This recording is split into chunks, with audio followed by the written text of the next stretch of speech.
situation. Nous réfléchissons. Nous ne sommes pas seulement mus par des besoins biologiques. Nous avons aussi des besoins sociaux, des besoins psychologiques. Parce que nous avons la capacité de nous projeter. Et ce qui est important dans ça, c'est la dimension du futur. Nous sommes aujourd'hui le 22 février 2020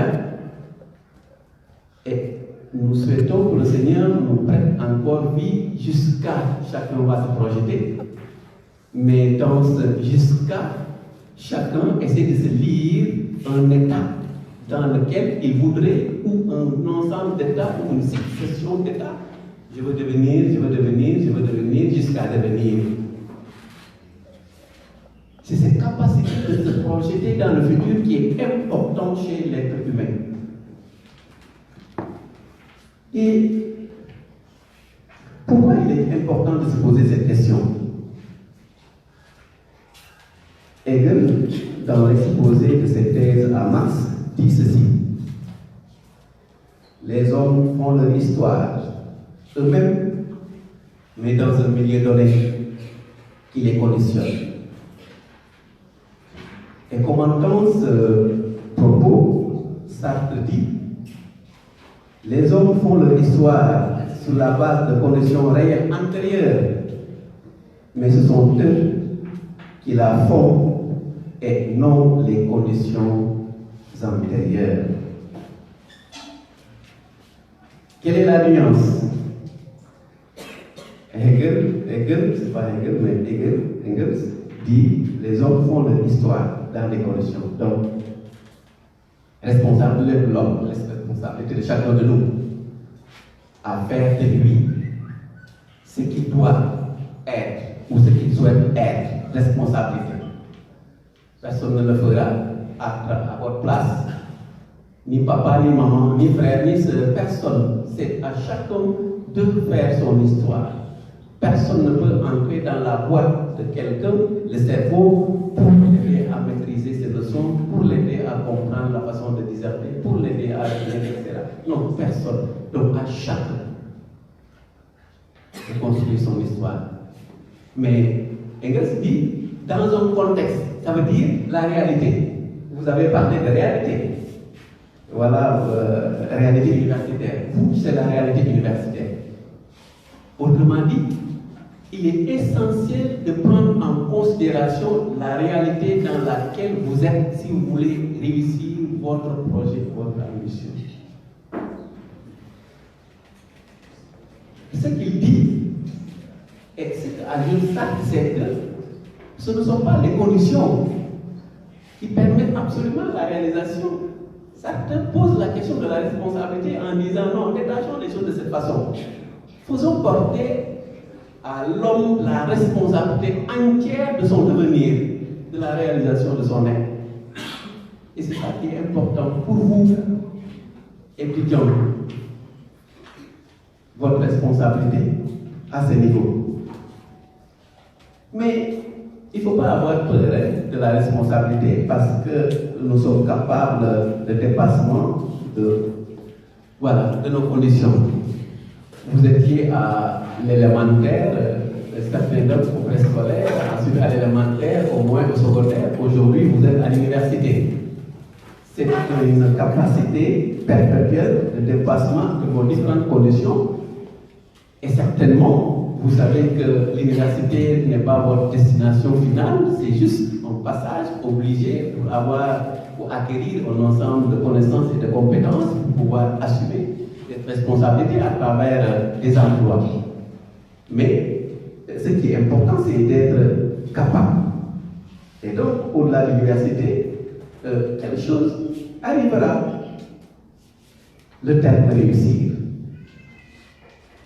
Mais cela arrivera, pensez à ce que Sartre a dit tout à l'heure, votre capacité, mais la capacité renvoie à cette intelligence, à cette puissance. Comme le dirait Descartes, la chose la mieux partagée, le bon sens, la raison, parce que nous permettons le dévoilement de n'importe quelle situation, capacité de lire, de comprendre, et de percevoir l'essentiel, de pouvoir retenir l'essentiel et d'aller à l'essentiel. Cette sorte de possibilité de transcender nous permet donc une sorte d'objectivation de n'importe quelle réalité. Que la réalité soit l'environnement classe, l'environnement amphithéâtre, l'environnement socio-pédagogique, etc. Quel que soit en fait l'élément, vous avez cette capacité d'objectivation. Mais dans un premier temps, donc, il faut juste un premier élément, c'est le but. Est-ce que vous avez un but? Je l'ai posé au début. Ah, il le faut, hein. Il faut que chacun ait un objectif très clair, c'est-à-dire que chacun ait un projet. Parce que sinon, ce sera une perte de temps et de marche à reculons. Après le baccalauréat, qu'est-ce que vous voulez? Et pour les autres qui ont la licence, avez-vous circonscrit votre but, votre objectif? Je ne fais pas trop de différence entre but et objectif. Je me garde de le faire parce que je ne suis pas dans un contexte pédagogique. Si c'était dans un autre contexte, je me l'aurais permis. Parce que je salue la présence de la CEO et ses amis. Ça m'a surpris, j'étais ailleurs. Je vous regardais sans véritablement lire le visage. Merci, inspecteur. Je dis de façon un peu stratégique pour employer votre terme, je ne ferai pas la différence entre objectif et but, parce que je ne suis pas dans un contexte pédagogique. Je suis dans un contexte de concrétisation des choses. Différence, juste c'est parce que le but, c'est toujours presque le long terme, plus ou moins, et c'est souvent dans l'ordre de l'abstrait, alors que l'objectif, c'est le plus immédiat. Voilà, on peut avoir pour but véritablement devenir enseignant, comme moi, d'autres ingénieurs, d'autres inspecteurs des impôts, d'autres colonels de la gendarmerie, d'autres des avocats, un avocat, un magistrat, entrepreneur. Mais ça ne peut se réaliser que dans le temps, dans le lointain. Alors que lorsque nous sommes dans les objectifs, nous devons commencer par dire si je suis en première année, mais il me faut le premier objectif, c'est de faire la première année. Après la deuxième année, après la troisième année, la licence, etc., le master, voilà, jusqu'au. Voilà. Et après, un concours. L'importance du but. Le but donne sens à nos actions. En philosophie, on pourrait dire c'est la raison de vos actions. La raison de vos actions. Vous parlez un peu comme Leibniz. La raison comme la raison suffisante qui préside en fait nos actions extérieures. Le but, et de ce point de vue, nous évite le désordre. Tantôt, vous empruntez la voie droite, tantôt vous empruntez la voie du milieu, tantôt vous empruntez la voie gauche, tantôt vous faites à reculons, tantôt, etc. Ça veut dire que vous êtes dans l'instabilité. Cela veut dire que le progrès devient difficile et les pertes de temps sont là. Donc, il faut absolument définir votre objectif et votre but. Un autre mot important, c'est l'ambition. Est-ce que vous avez de l'ambition? Est-ce que vous avez de l'ambition? Je marque une pause de quelques secondes pour que chacun essaie de se dire, est-ce que moi j'ai une ambition? Quelle est mon ambition? C'est une nécessité. Une nécessité. L'ambition, c'est la recherche ardente d'une réussite. Avoir un idéal.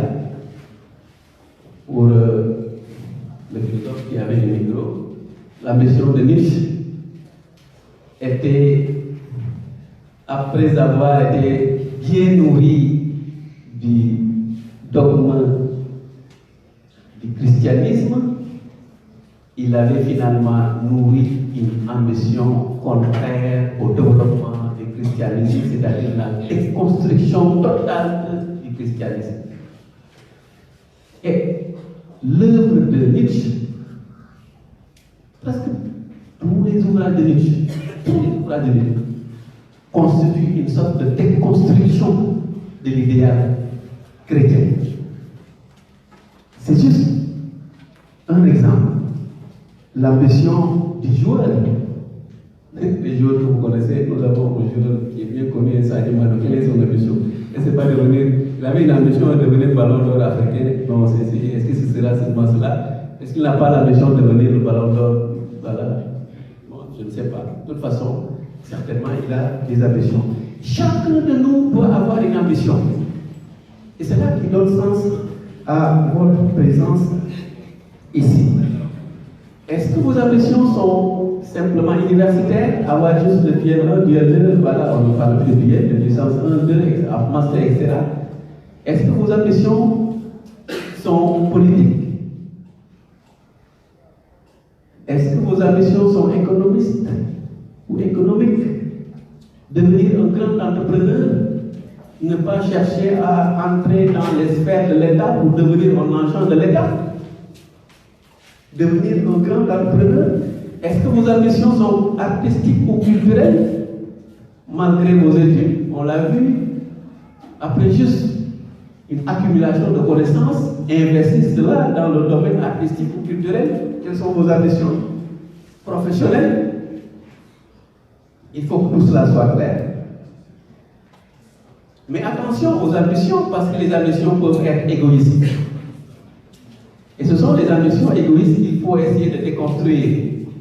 Votre activité d'aujourd'hui ne rentre pas dans cette ambition égoïste, parce que vous êtes dans le cadre d'un partage pour permettre à chacun d'évoluer.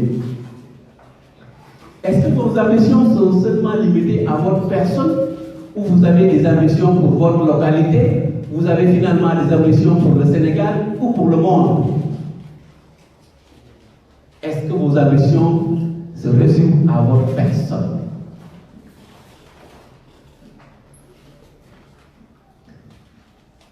Est-ce que les ambitions sont donc nationales?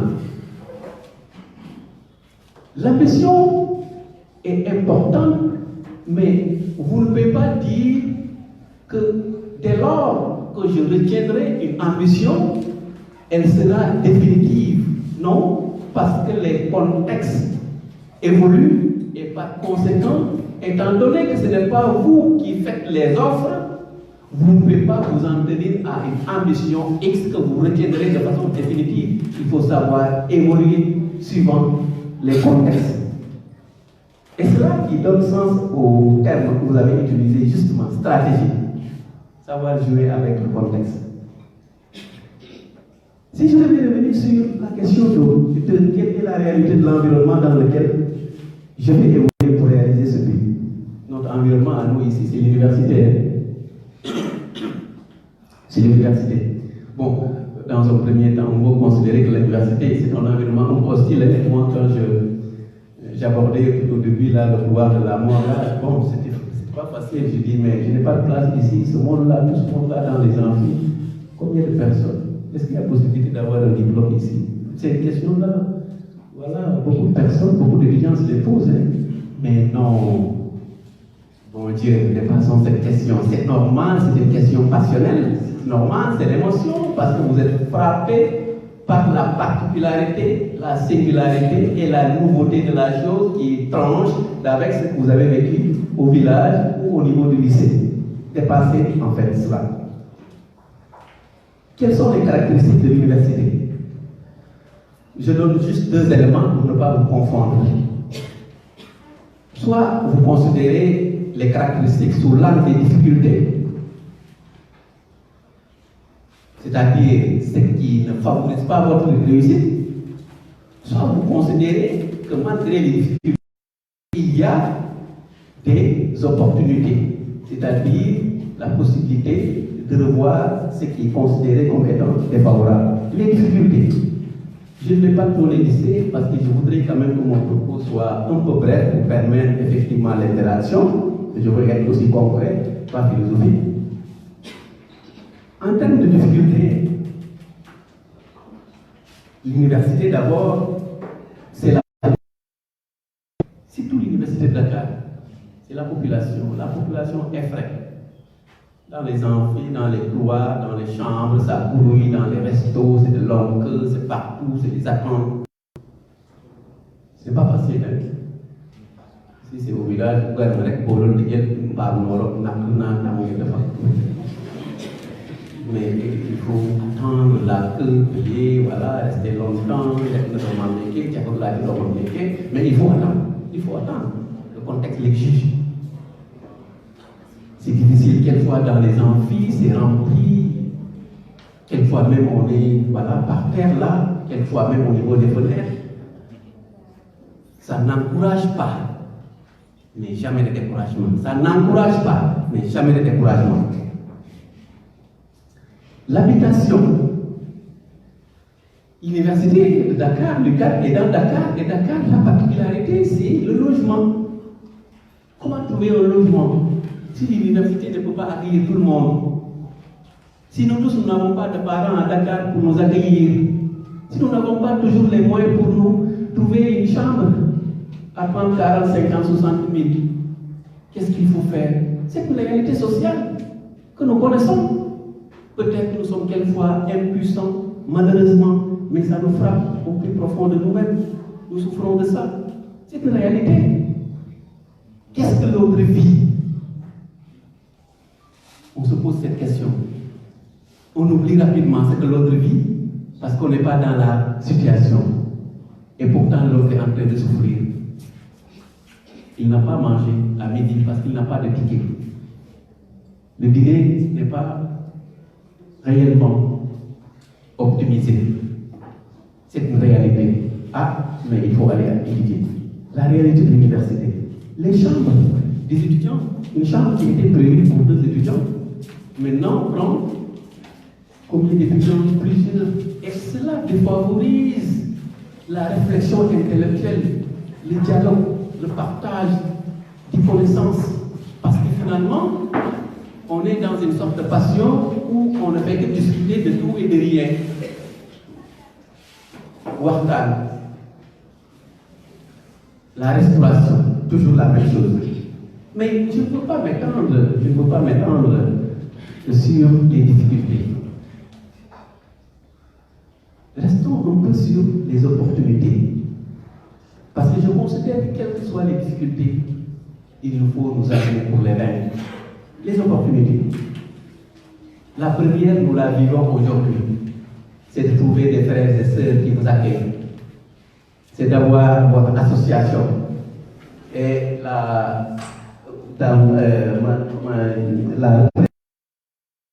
des nouveaux bacheliers l'a dit avec éloquence.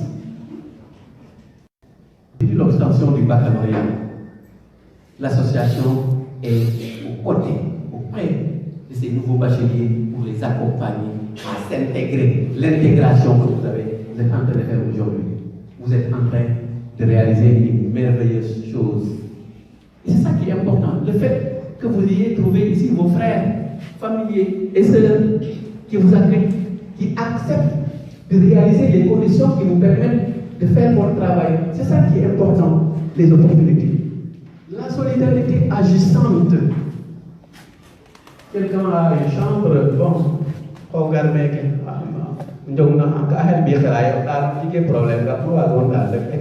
mais ça c'est magnifique. Ça, ce sont des choses qu'il ne faut pas minimiser. La solidarité. Si c'était dans notre tradition,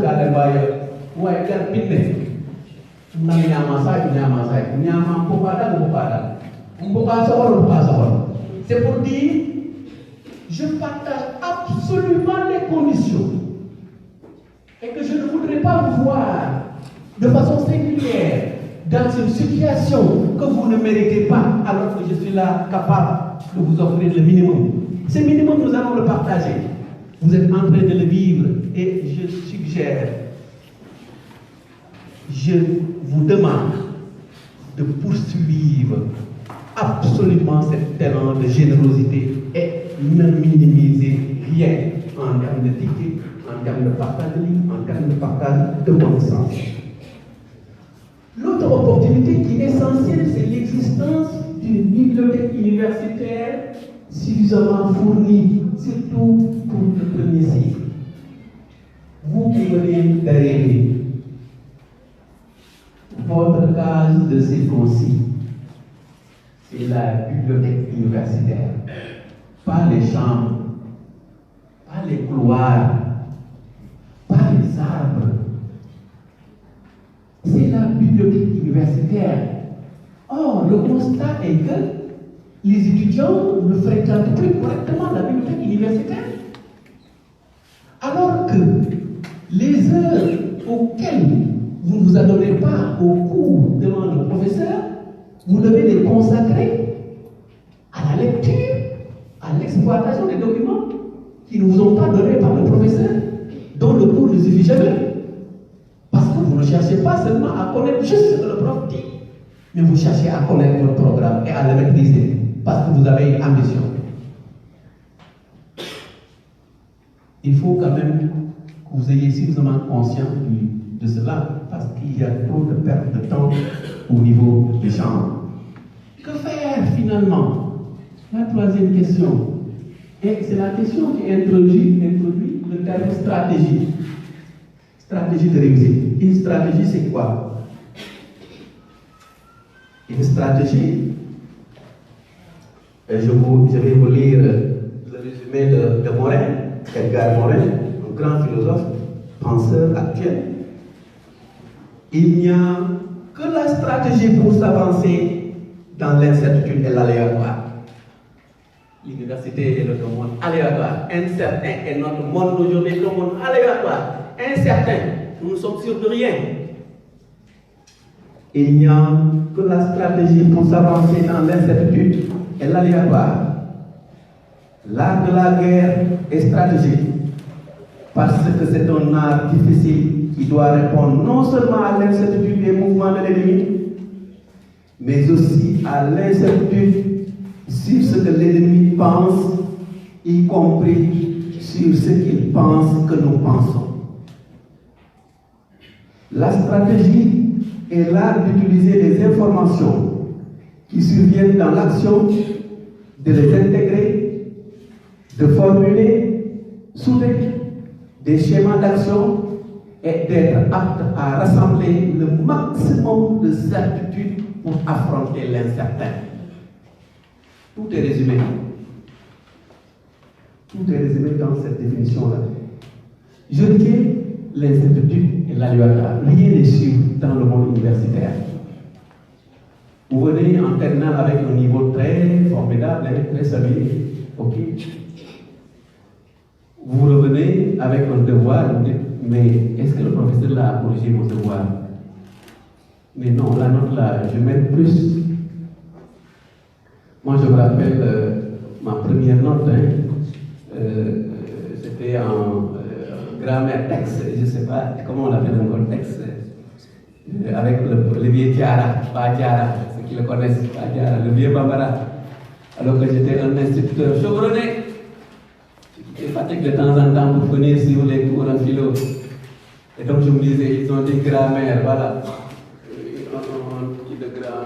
Une leçon de grammaire, je dis grammaire, moi je vais apprendre la grammaire. Qui peut m'apprendre la grammaire? Moi j'enseigne la grammaire depuis combien d'années? Je n'ai pas regardé mon cours. Le devoir arrive. J'ai vu du feu. 2,5 sur 20.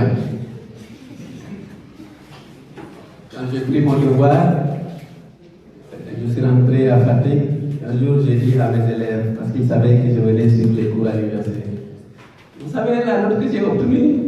Ils me disent, ouais, monsieur, c'est pourquoi pour eux, c'est le crack là. J'ai dit, combien? 18. Non, monsieur, c'est vrai, 19, c'est vrai. J'ai dit, formidable. J'ai 2,5. Ils ont dit, ouais. Qu'est-ce que je veux dire par là? Enseignement, c'est que les contenus que l'on délivre doivent être appris et maîtrisés. Il n'y a pas d'a priori. les contenus là, je les ai. Non, il n'y a pas d'a priori. Maîtrisez les contenus, apprenez les leçons d'abord, ensuite toute la documentation requise pour en comprendre davantage. L'incertitude, il faut essayer de vaincre l'incertitude en essayant de comprendre et d'avoir les informations utiles comme Morin nous le dit. Mais ce qui est plus difficile, c'est de penser ce que l'on pense sur nous. Parce que c'est comme si nous dire qu'il faut aller dans la pensée de l'autre. Mais ce n'est pas possible. Qu'est-ce que cela veut dire? Mais je vous donne l'exemple. Le professeur qui vous donne les devoirs, c'est comme pour vous dire, il faut essayer de comprendre ce que le prof essaie de faire pour déjouer. Bonjour madame, bienvenue. Pour comprendre, vous pouvez présenter là, c'est pourquoi ça vient de l'écrire. Mais le prof, quel type de sujet il donne? Le professeur aussi dit, je sais que les étudiants là, au lieu d'apprendre l'essentiel, ils vont essayer de le suivre à gauche, à droite. Le prof aussi joue, c'est la stratégie.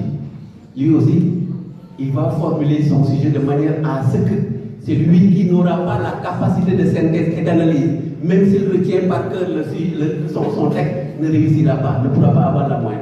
Ça veut dire que c'est presque le jeu du chat et de la souris. Pour avoir des non, des non. Des dirne. Des dirne comme le cas de Mané. L'un en aimé les voix pour échapper à cela, apprenez, vous parlez un peu comme l'autre. Et donc finalement, quand il s'agit de résumer le terme stratégie, je vais juste dire qu'il n'y a pas de recette. Quand on parle de stratégie, ce n'est pas comme un programme avec un trousseau de clés, dont l'application des éléments, des actions retenues permet à chacun de réaliser son objectif. Il n'y en a pas. Parce que les objectifs ne sont pas les mêmes, les ambitions ne sont pas les mêmes, l'environnement n'est pas le même, le conscient intellectuel n'est pas le même, les professeurs qui vous enseignent ne sont pas les mêmes, les facultés ne sont pas les mêmes, les disciplines ne sont pas les mêmes. Donc, stratégie, chacun a à avoir sa stratégie. Mais l'essentiel est de comprendre la multidimensionnalité. Et Morin continue en nous disant que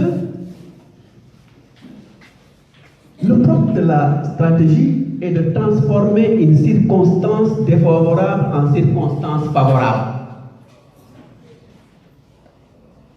Nous vivons beaucoup de circonstances défavorables. Il nous dit de les transformer en circonstances favorables.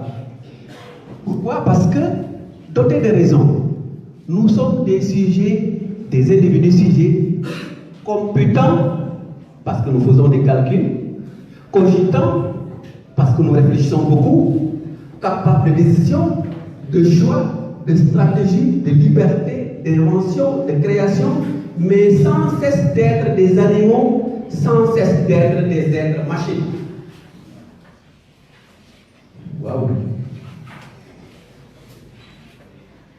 Il y a une sorte d'aberration dans le propos de Morin, parce qu'autant il salue les prouesses de l'être humain à travers son pouvoir intellectuel, autant il considère que les limites sont réelles. Les limites sont réelles parce que il dit, sans cesse d'être des animaux, sans cesse d'être des êtres machines. Machine, ça veut dire un mécanisme. C'est un peu la société, hein. Il faut comprendre cela dans le sens où c'est le cas là-bas qui dit dès qu'on dit qu'il dit ça veut dire un problème de dignité. L'inspecteur Diomaye peut décider dans sa politique quelque chose, voilà, mais les gens vont venir la nuit, voilà, embrigader la waxtaan te mooy ñu jaayam lay xaag dong wax na den hay do lu xaag rek il avait une émission, il avait une ambition, il avait des etc. Voilà, et finalement il va dire à derrière. Ça veut dire Nous sommes machines parce que nous sommes dans une superstructure appelée société. Mais la stratégie donc est plurielle parce que les situations sont plurielles liées au logement, à la distance, aux moyens financiers, aux différentes facultés. Et donc finalement, quand on dit réussite, le dernier terme, réussite, c'est de réussite quoi? La réussite n'est appréciée qu'à l'aune des objectifs que l'on se fixe. Chacun apprécie sa réussite selon les principes qu'il se fixe. C'est une sorte d'évaluation. Et ça peut être le court terme. Passer en classe supérieure, avoir son master, les autres, voilà, soutenir son doctorat en médecine. Wow. Réussite sociale. Mais avoir le diplôme et avoir un emploi, chez nous, de l'autre côté, c'est différent. La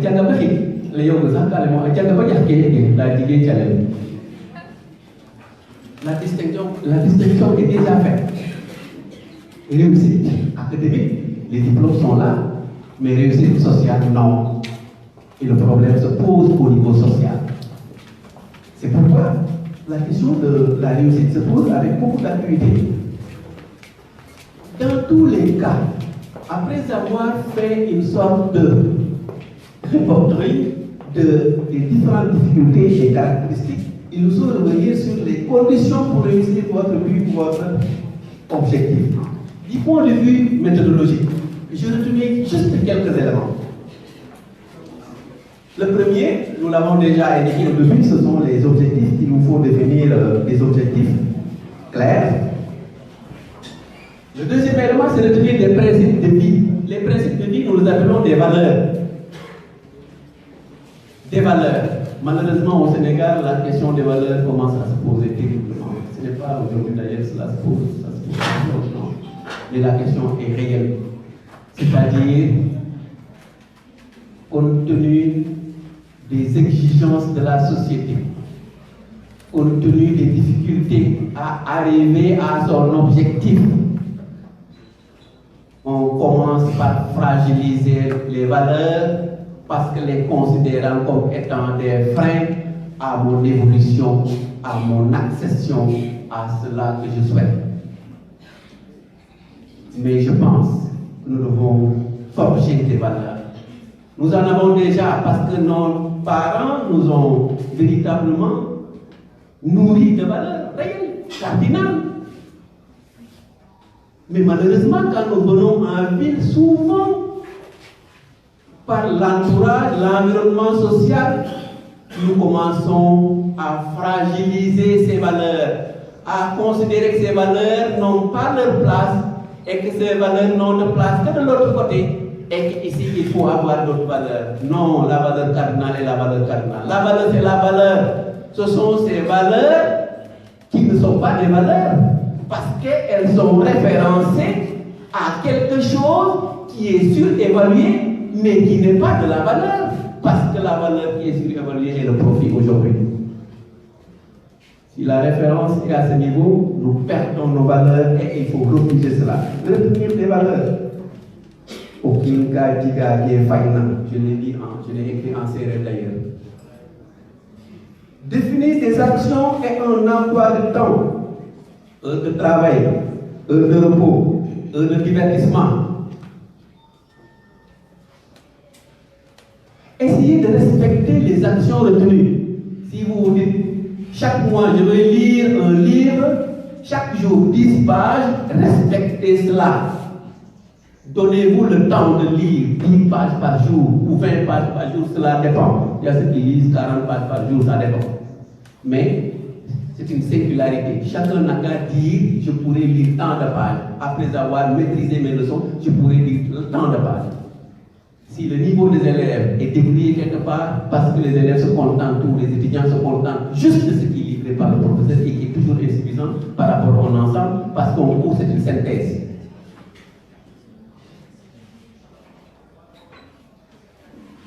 La BU est là. Choisir une meilleure posture qui favorise le succès. Les pertes de temps, les mauvaises fréquentations, la facilité. Évitez cela. Choisir des tuteurs. Je ne savais même pas que ça a été inscrit dans le programme, mais c'est formidable, hein? Donc je n'ai pas à m'étendre là-dessus. Le tuteur, souvent, c'est une sorte de référence. Avoir des références. Il est important d'avoir des références dans notre société. La référence, quand, par exemple, dans notre tradition, au final, il y a Nyakufapes. C'est le lem dengan Nyakufapes, ça va être pour arrière, qui est calcumé dans des. Mais parce que FAP, c'est la référence. Une référence. Au-delà maintenant des parents, il y a d'autres références liées à vos objectifs. Si vous avez des objectifs universitaires, si vous avez des objectifs sociaux plutôt, si vous avez des ambitions politiques, si vous avez, etc., entrepreneurial, vous avez à trouver des références. Parce que c'est à travers les références que vous pourrez lire le chemin à travers lequel vous pourrez réussir cette ambition. C'est juste un modèle. Mais attention, le modèle n'est pas à copier totalement parce que le modèle aussi est un modèle. Et vous êtes une singularité. Vous avez juste à prendre ce qui vous intéresse dans cette singularité pour permettre votre singularité à votre singularité de se réaliser. Juste. Et donc finalement, si j'avais à dire des références à Ndiaganiao, il y en a beaucoup, hein. Dans la salle, vous en avez déjà. Ah, merci. Vous en avez déjà. Dans tous les secteurs de l'économie ou du sociétal, vous avez des références pour Ndiaganiao. Allez dans le monde éducatif. Je vous disais tout à l'heure, Ndiaganiao est la localité la plus intellectuelle presque au Sénégal. Vous avez pris le cas de l'université, plus de 11 professeurs d'université. Vous allez dans la médecine, vous allez dans les domaines, à la douane, vous allez au niveau de la gendarmerie, vous allez au niveau de la police, vous allez au niveau de l'État, vous allez partout des ingénieurs. Ça veut dire que vous avez des références. Ça veut dire que vous avez des facteurs. Vous avez des facteurs. Et enfin, apprendre pour comprendre et non apprendre pour passer. Est-ce que je me fais comprendre?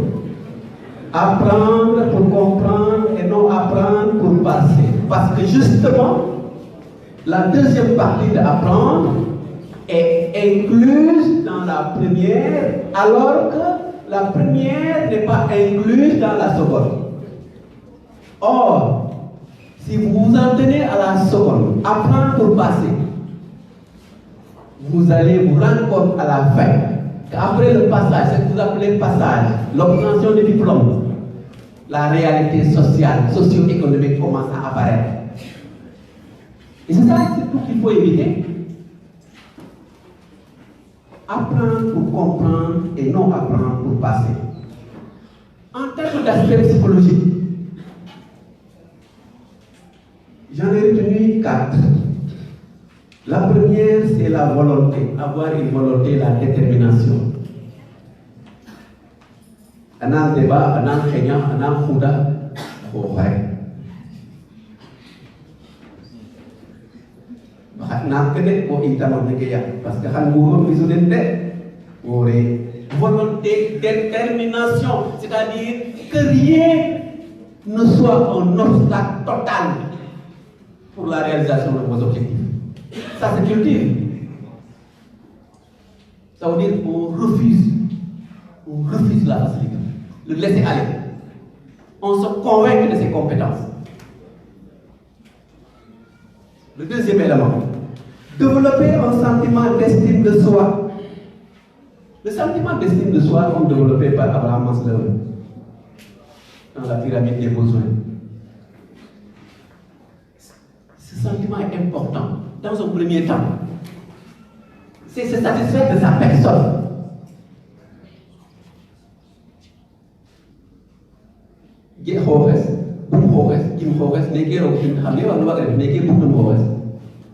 Pourquoi? Si vous ne le faites pas, vous vous fragilisez parce que vous n'aurez plus confiance en vous, vous aurez en permanence honte devant vos camarades, vous n'aurez pas la possibilité de vous exprimer parce qu'à chaque fois vous allez croire que tout le monde vous regarde parce qu'il y a tel et tel défaut sur vous, il y a tel et tel insuffisance sur vous. Et c'est un handicap extrêmement dangereux pour la réalisation de vos ambitions.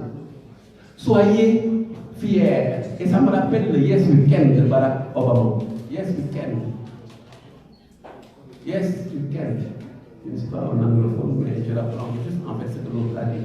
Le sentiment d'estime, se sentir capable. Et Pascal, je prends le propos de Pascal ici.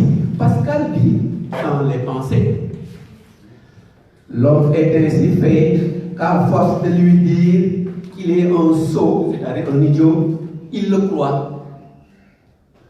Et à force de se le dire soi-même, on se le fait croire. Car l'homme fait lui seul une conversion intérieure qu'il importe de bien régler. Ah! Les gens vont me dire, ouais, ils te disent là devant tes camarades. Il y a des gens qui comme les gars, là, qui ont gâté le taille là. Ou dans la phrase, ils ont dit que mal, ou ils vont dire que les gens qui ont fait. Il y a quoi avec? Transformons cela en valeur. Celui-là, pour parler un peu comme Paul Ricoeur, donne du sens. Est-ce que le sens qu'il a donné est le sens? Il a donné un sens, mais il n'a pas donné le sens. Est-ce que le sens qu'il a donné est le sens que tu dois retenir au point de te morfondre, au point de te confondre, au point de perdre toute ton intelligence, toute ta lucidité et toutes tes forces? Question de personnalité, question psychologique. Deux derniers mots. Le mental fort. Si vous avez développé un sentiment d'estime de soi, vous pourrez développer le mental fort et conquérant. Et c'est la personnalité, la force intérieure à développer. Ne cédez jamais au découragement. Le tout dernier, c'est le sacrifice, c'est exiger des sacrifices. Je ne pense pas aux sacrifices, libation, etc., le sang, le génie, non, pas le sacrifice douce à la hauteur des forces de l'humain, physique ou intellectuel. Lorsque vous acceptez de vous priver un moment de sommeil pour lire 10 pages parce que vous étiez fixé cet objectif, vous êtes en train de faire des sacrifices. Lorsque vous marchez de chez vous jusqu'à la BU, au chaud soleil, vous êtes en train de consentir des sacrifices. Lorsque vous acceptez de passer, de vous isoler quelque part pour prendre votre leçon, prendre des fiches, résumer votre leçon, prendre le temps de retenir ce qui est clé, les mots clés, les idées clés, les différentes articulations de votre texte, en vous privant du thé, du temps de passage, de partage, de bavardage, de l'autre côté, vous êtes en train de consentir des sacrifices. Je pense que nous autres qui avons grandi de l'autre côté, nous n'avons pas peur du sacrifice. Parce que quand il y a un peu de règles, il y a